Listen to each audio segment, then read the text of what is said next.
புதுக்கோட்டை மாவட்டத்தில் உள்ள புகழ்பெற்ற ஆவுடையார் கோயில், திருப்பெருந்துறை மாணிக்கவாசகருடன் பிரிக்க முடியாத தொடர்புடைய தலம். இங்கு நடைபெறும் திருவிழாக்களில் மாணிக்கவாசகர்தான் மையப்புள்ளி.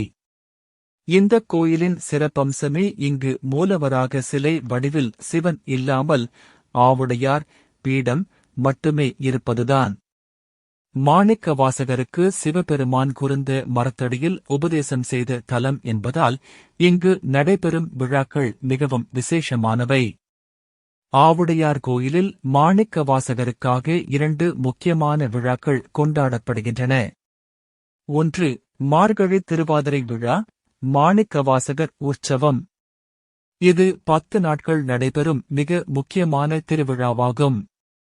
உபதேசம் விழாவின் முக்கிய நிகழ்வாக சிவபெருமான் மாணிக்கவாசகருக்கு உபதேசம் செய்யும் காட்சி நடைபெறும்.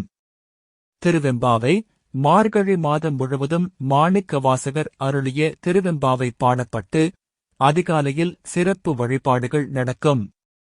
தேரோட்டம், மாணிக்கவாசகருக்கு என தனித்தேர் உண்டு. விழாவின் ஒரு பகுதியாக அவர் தேரில் எழுந்தருளி வீதி உலா வருவார். 2, ஆனி திருமஞ்சனம்.